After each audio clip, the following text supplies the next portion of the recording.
교회 다니는 어떤 부부가 토요일 저녁에 대판 싸웠습니다. 그 결과로 아내가 돌아져서 다음날 주일 예배를 안 나왔습니다. 그런데 이제 혼자 교회 다녀온 남편이 안 하던 일을 합니다. 교회에 갔다 오더니 오면서 꽃다발과 선물 하나를 사갖고 이제 아내에게 주는 겁니다. 아내가 너무나 이제 감동을 받은 거죠. 다음날 아침에 남편을 위해서 진수성찬을 이렇게 베풀어주고 손수 준비한 음식을 가지고 목사님에게 갔습니다. 그래가지고 이제 그러는 거죠. 목사님 너무 감사합니다. 어제 말씀이 너무나 내가 됐는지 우리 남편이 이렇게 변해가지고 저에게 꽃다발을 줬습니다. 목사님, 그 어제 설교 말씀이 그 아내를 사랑하라 이거 맞죠? 그랬더니 목사님이 당황스러워가지고 머리를 축축축 하면서 그러는 거예요. 네. 그 아내를 사랑하라는 아니고요, 원수를 사랑하라였습니다. 참 이 사랑하는 게 쉽지 않은 건데, 우리 옆분과 함께 인사합시다. 당신의 인격이 어떠하더라도 끝까지 사랑하겠습니다. 인사.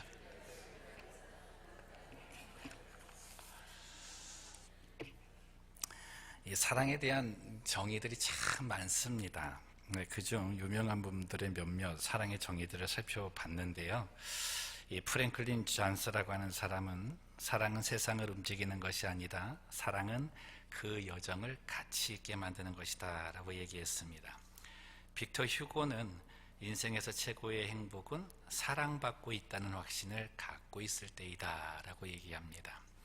그리고 벤자민 프랭클린은 사랑받고 싶다면 사랑하고 사랑스러워져라 라고 이야기합니다. 이 말 한마디 한마디가 다 이제 우리에게 참 그 도움이 되고 또 도전이 되는 말들입니다. 어떤 개념의 정의들이 많다는 것은 그 개념을 바라보는 시각이 다양하다는 겁니다. 제가 감히 이 자리에서 사랑하는 이런 겁니다라고 정의를 내리고 싶은 그런 건 아니고요. 이 사랑이라는 것을 생각하다 보니까 이 사랑이라는 감정이 그냥 한 번에 생기는 것이 아니라 어떤 과정을 거치면서 생긴다는 것을 좀 깨닫게 됐습니다. 그리고 이 사랑에도 순서가 있구나라는 것을 생각하면서 오늘 말씀 통해 여러분과 좀 나누어 보려고 합니다. 이 사랑에는 과정이 있습니다. 그 첫 번째가 이해의 단계입니다. 이 사랑한다라고 하는 그 말을 할 수 있다라고 하는 건 서로가 이해되었을 때 표현해야 된다는 거죠.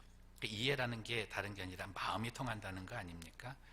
그러니 서로의 마음을 이해하기 전에 사랑한다라는 그 말을 한다는 것은 사실이 아닌 진술일 수 있습니다. 서로가 완전하게 상대를 이해한다는 것은 불가능합니다. 하지만 자신이 자라온 환경이나 교육 정도에 따라서 다를지는 몰라도 저마다 가지고 있는 기준에 어느 정도 만족한 상태가 되면 서로를 이해했다고 판단하고 이제 사랑을 하게 되는 거죠. 그럼 서로를 이해하게 되는 방법은 무엇이 있을까요? 저는 한 세 가지를 좀 생각해 봤는데 그게 말과 행동과 시간입니다. 마음이 전달될 수 있는 가장 효과적인 수단이 말과 행동입니다. 사람마다 각기 다릅니다. 표현이 부족할지는 몰라도 우리의 마음을 가장 쉽게 표현할 수 있는 도구입니다. 이 말과 행동을 통해서 우리는 내 자신은 이런 사람이다 라고 상대에게 알리는 것과 동시에 상대에 대한 나의 인식도 말하게 되어져 있죠. 근데 이게 일시적으로 한두 번 나눴다 그래서 그게 이제 우리 마음에 자리 잡는 것이 아닙니다. 이 표현들이 시간이라는 흐름 속에서 반복적으로 느껴지고 우리의 생각 속에 자리 잡게 될 때 우리는 비로소 상대에 대한 이해의 단계에 들어갔다라고 말하는 거죠. 아주 간단하게 예를 든다면 그런 겁니다. 내가 누구를 사랑하고 있는데 누군가가 나에게 물은 겁니다. 그 사람 어때? 할 때 이 사람 이런 사람이야 라고 말할 수 있게 되는 것은 그 사람과의 오랜 시간을 통해서 느껴진 것, 나도 모르는 사이에 나의 뇌세포 속에 잠재되어 있는 것들을 이해라고 생각하고 말하는 것 뿐입니다. 우리가 이해 속에서 이 사랑의 관계를 나타내는 것이 중요한 것은 아무리 오래 산 부부더라도 이렇게 서로 이렇게 마음이 안 맞을 때 보면 이 말 하잖아요. 당신은 나를 잘 몰라. 나를 아직 이해 못해 라고 하는 부분이 많은 거죠. 그래서 우리에게 있어서 이해가 사랑의 가장 첫 발걸음, 단계다라고 하는 것이고요. 사랑의 두 번째 단계는 이것을 통해서 일어나는 수용과 용서의 단계입니다.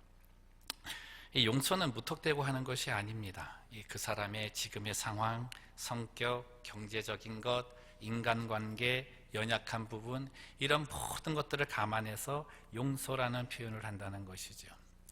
이 용서가 이루어질 때 우리는 수용의 과정을 겪습니다. 이 수용이라고 하는 말은 나만 사용하고 있던 고유한 영역에 생소한 어떤 한 대상이 들어와서 그 영역을 함께 공유하는 것을 말합니다. 그래서 이 수용은 체념이나 포기하고는 좀 다릅니다. 의지를 가지고 그를 받아들여서 그와 함께함을 보여주는 것인데요. 이 수용을 통해서 새로운 관계가 형성이 되는데 영어 표현으로 이렇게 합니다. Try to walk in the other's shoes. 남의 신발에 들어가기를 노력하라라고 하는 겁니다. 무슨 말입니까? 내가 그의 상황 속에 들어가게 되는 거죠. 수용의 과정에서 일어나는 나의 삶의 가장 큰 변화는 그 사람의 삶이 내 삶이 된다는 겁니다. 그 사람의 문제가 나의 문제가 되고, 그 사람의 기쁨이 나의 기쁨이 되고, 그 사람의 질병 또한 나의 질병과 같은 아픔으로 겪게 된다는 거죠. 결혼을 앞둔 이 예비 부부들이 있지 않습니까? 그 예비 부부들이 왔을 때 이제 결혼 예비 학교 같은 걸로 해서 가르치는데 꼭 잊지 않고 마지막에 점검하는 것이 있습니다. 그게 뭐냐면 상대의 건강 상태와 금전 관계입니다. 그래서 그냥 허울 때 좋고 그냥 뭐 좋은 차 타고 다니고 그냥 뭔가 이제 삐까뻔쩍하게 보고 그렇게 다니는 거, 그거 믿고서 결혼했다가는 나중에 그 모든 것을 네가 갚을 수 있다. 그렇기 때문에 그거 반드시 확인하고 그러고 나서 이제 결혼하라라고 이제 얘기를 하는 거죠.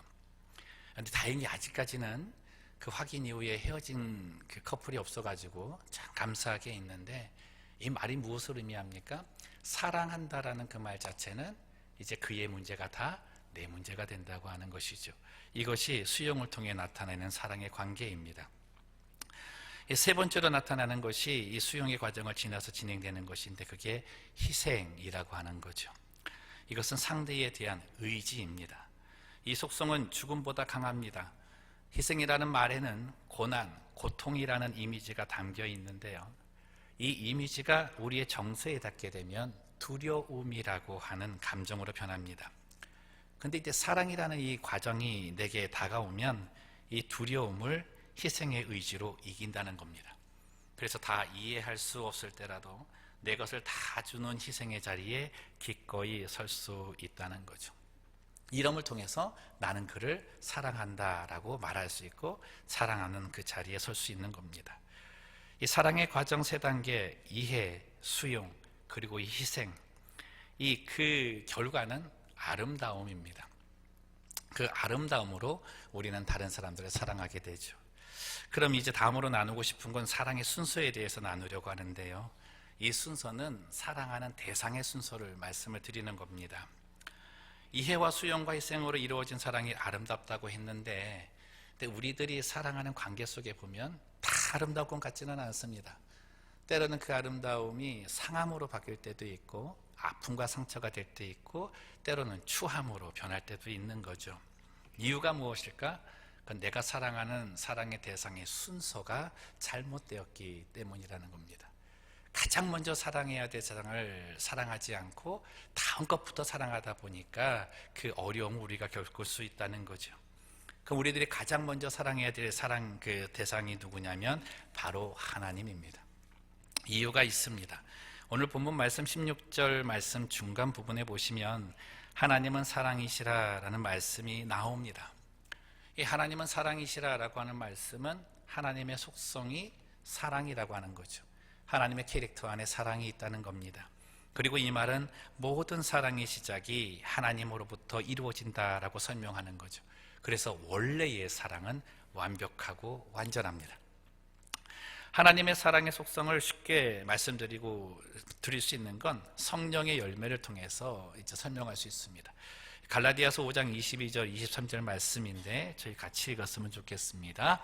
오직 성령의 열매는 사랑과 희락과 화평과 오래 참음과 자비와 양선과 충성과 온유와 절제니 이 같은 것을 금지할 법이 없느니라. 9가지를 가만히 잘 보세요. 이 9가지가 어떤 거냐면 내가 사랑하다가 실패하는 그 요인들이 다 있습니다. 내가 사랑하다가 이것이 아름다움으로 변하지 않게 될 때의 부족한 부분이 이 9가지에 다 있는 거죠. 그렇다면 우리들이 하나님을 사랑하게 될 때 하나님은 이 사랑을 우리 안에 심어주셔서 내게 부족한 부분을 채워주시고 그뿐만 아니라 잘못되고 왜곡된 사랑을 고쳐주시기까지 한다는 것이죠. 우리가 이 하나님을 사랑한다라고 얘기했을 때 이 사랑의 속성 3가지, 아니 사랑의 단계 3가지를 한번 적용을 해봅시다. 첫 번째 어떻게 해요? 하나님을 이해하는 과정이 있어야 되죠.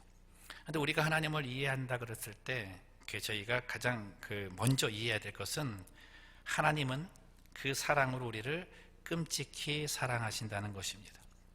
저희들이 하나님의 말씀 복음을 증거할 때 가장 먼저 전달하는 것이 그거잖아요. 하나님은 당신을 사랑하시며 당신을 위한 놀라운 계획을 가지고 계십니다. 하나님이 나를 사랑하고 있다는 것을 이해하는 것이 믿음의 첫 걸음입니다. 하나님의 사랑은 그분의 아들 예수 그리스도를 통해서 나타났습니다. 본문 10절 말씀 보시니까 사랑은 여기 있으니 우리가 하나님을 사랑한 것이 아니요 하나님이 우리를 사랑하사 우리 죄를 속하기 위하여 무엇으로? 화목제물로 그 아들을 보내셨다라고 말씀합니다. 하나님께서 우리를 사랑하신다는 것, 하나님께서 나를 정말 사랑하시는 분이라는 것을 이해하는 것이 정말 중요한 건 그래야 하나님께 대해서 아쉬움과 불신을 씻어낼 수 있기 때문에 그렇습니다. 우리가 하나님을 전적으로 의지하지 못하는 이유, 우리가 하나님께 전적으로 사랑한다 표현하지 못하는 이유는 하나님께서 정말 나를 사랑하실까라고 하는 의문에서 시작이 된다는 것이죠. 그러나 성경은 우리에게 하나님의 사랑을 그 아들을 통해서 보여주셨음을 분명히 밝히고 하나님 또한 우리를 사랑하셨다라고 말씀하고 있다는 거죠. 이 이해가 있을 때 우리는 하나님을 나의 하나님으로, 예수님을 나의 구원자로 받아들이는 일을 할 수 있습니다. 본문 15절 16절 말씀 보겠습니다. 누구든지 예수를 하나님의 아들이라 시인하면 하나님이 그의 안에 거하시고 그도 하나님 안에 거하느니라. 하나님이 우리를 사랑하시는 사랑은 우리가 알고 믿었노니 하나님은 사랑이시라. 사랑 안에 거하는 자는 하나님 안에 거하고 하나님도 그 안에 거하시느니라. 이 수용이 일어나잖아요. 수용이 일어났을 때에 변화되는 삶이 있다 그러지 않았습니까?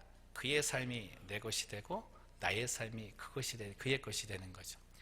하나님과의 사랑의 관계 속에서 수용이 일어나면 나의 모든 일이 하나님의 일이 되는 겁니다.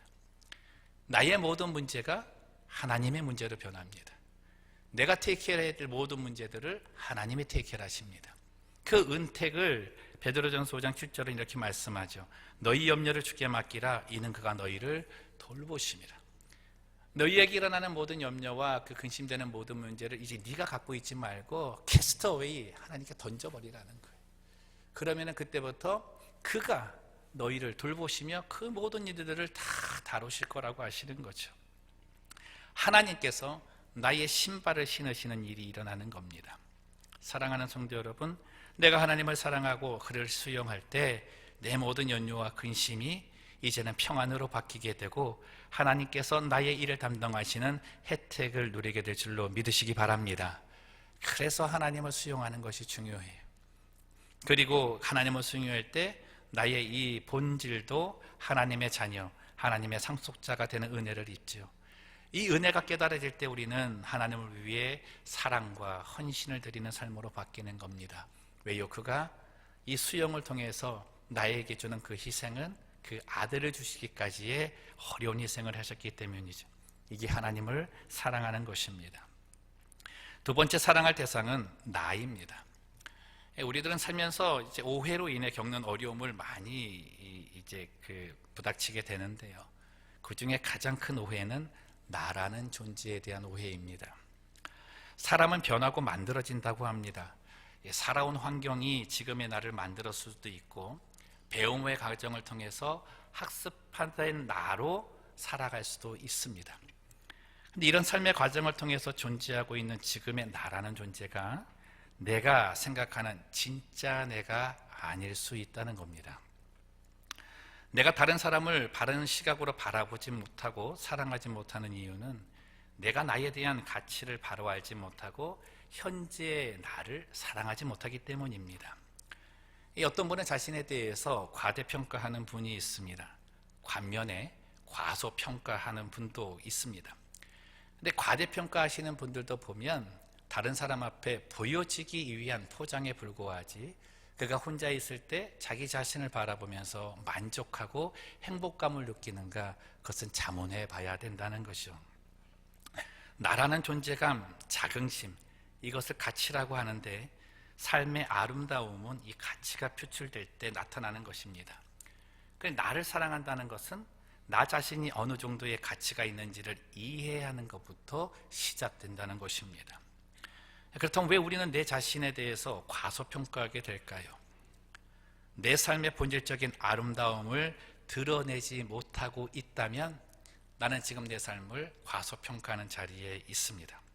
아니, 이 아름다운 가치를 드러내지 못하는 많은 불순물들이 나 자신을 덮고 있기 때문에 이 아름다움을 표출하지 못할 수도 있습니다. 이 사랑의 과정이 이해와 수용이라고 했잖아요.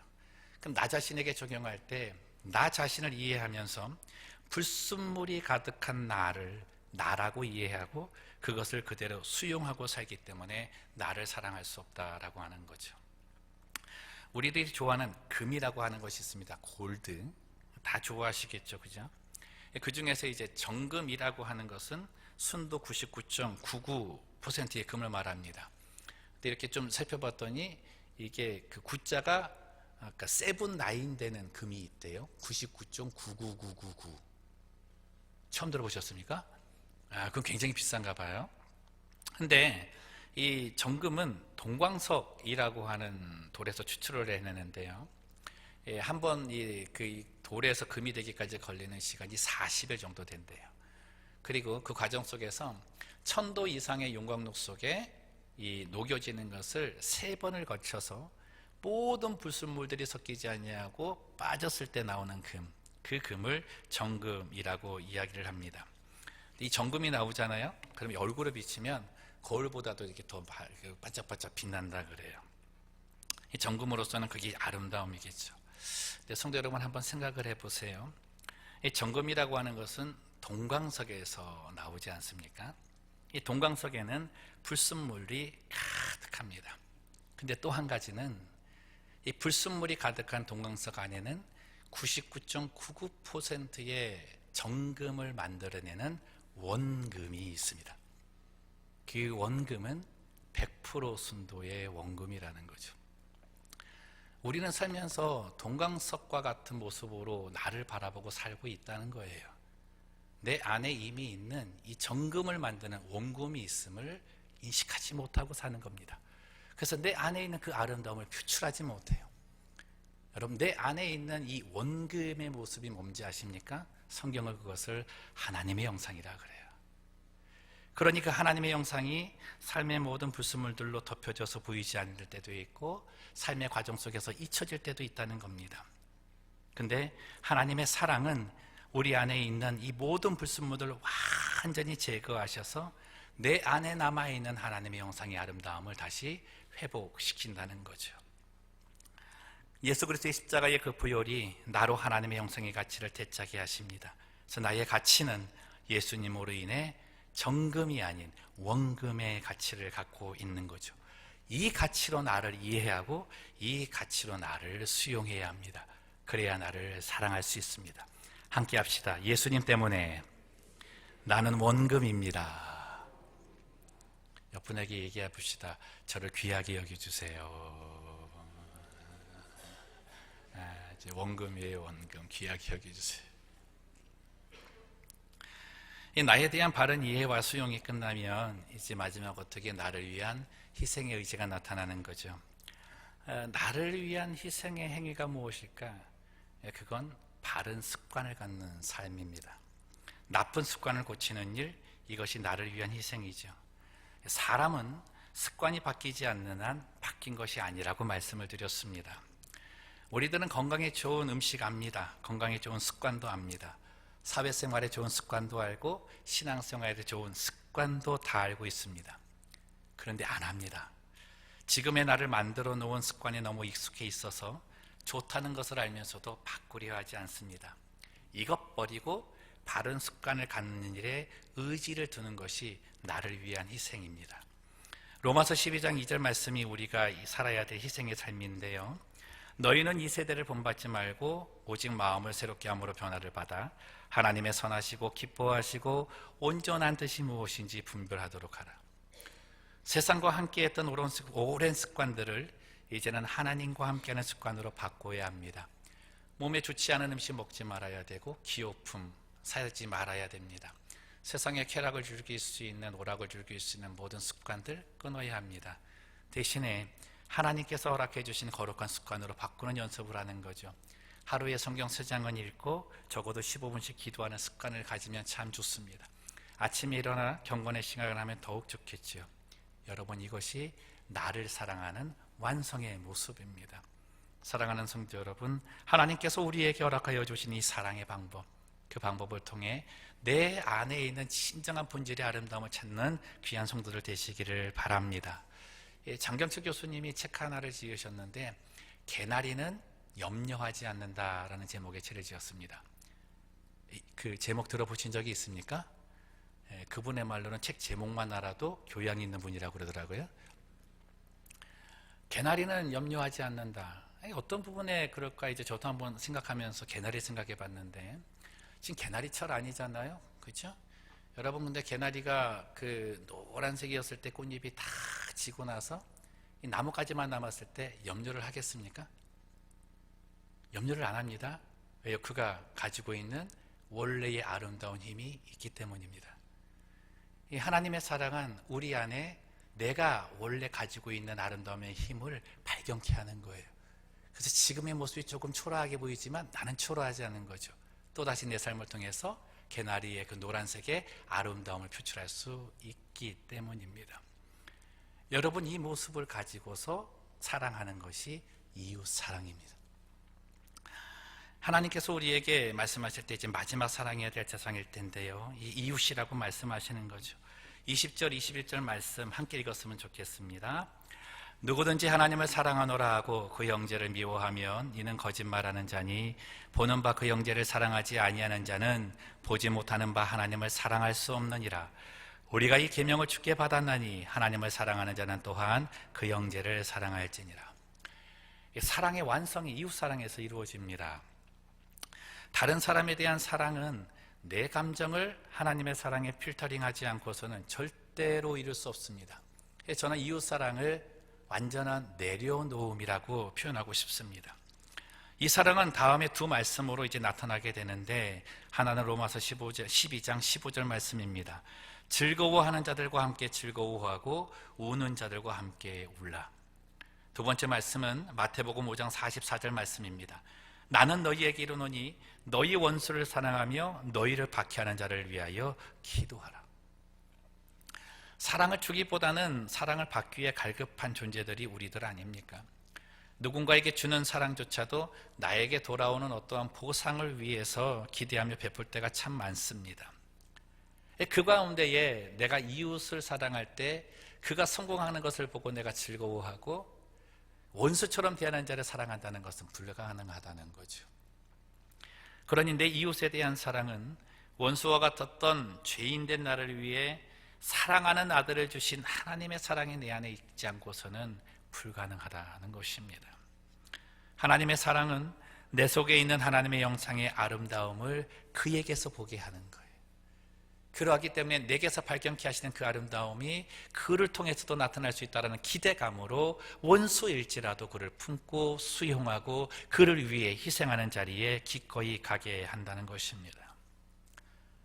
이 사랑이 아직 하나님을 알지 못했던 이웃들을 하나님의 자녀, 하나님의 상속자의 자리를 얻게 만들어주는 거죠. 그래서 이웃사랑은 모두를 하늘의 가족으로 묶는 일이며 하나님의 소망이 되는 겁니다. 말씀을 정리합니다. 어느 교수님이 자기 아내가 적은 시를 한번 이렇게 낭독한 적이 있는데 참 그 내용이 좋아가지고 저도 이렇게 좀 표절을 해왔습니다. 이 제목은 하나님의 사랑으로 사랑하는 법입니다. 내가 나의 사랑으로 나를 사랑하고자 했을 때 참 많이 노력해야 했습니다. 더 나은 나를 만들기 위해서. 내가 나의 사랑으로 나의 남편을 사랑하고자 했을 때 참 많이 울어야 했습니다. 내가 원하는 남편을 만들기 위해서. 내가 나의 사랑으로 나의 아이들을 사랑하고자 했을 때 참 많이 싸워야 했습니다. 아이들을 잘 키워야 한다는 내 욕심 때문에. 내가 나의 사랑으로 내 친구들을 사랑하고자 했을 때 참 많이 참아야 했습니다. 다른 사람들을 사랑해야 한다는 윤리 때문에. 그러나 하나님의 사랑으로 사랑을 하고 나니 사랑하는 것이 쉬워졌습니다. 사랑하는 것이 즐거워지고 사랑하는 것이 행복해졌습니다. 서두에서 사랑에 대한 정의를 말씀드렸는데 유명한 분들의 글을 적었잖아요. 근데 제가 이렇게 보다가 정말 내 마음에 드는 글 하나가 있어서 이렇게 봤는데 이 글은 무명의 사람이 지은 거예요. 한번 보세요. 우리는 완벽한 사람을 만남으로써 사랑하게 되는 것이 아니라 불완전한 사람이 완벽하게 보이게 되는 것을 배움으로써 사랑하게 된다. 저는 이것이 하나님의 사랑을 통해서 우리가 배워나가는 사랑의 과정이라 생각을 합니다. 무명이 이렇게 지었는데 이렇게 보면 우리도 또 하나씩 사랑의 정의 만들 수 있지 않겠습니까? 오늘 댁에 돌아가셔가지고 한번 사랑의 정의 한번 써보시면 좋겠습니다. 사랑하는 성도 여러분, 축복합니다. 하나님의 사랑을 소유하셔서 하나님을 더욱 사랑하고 나 자신을 건강하게 사랑하며 내 이웃을 사랑함이 기쁨이요 행복이 되는 성도들 되시기를 주님의 이름으로 축원드립니다. 기도하겠습니다.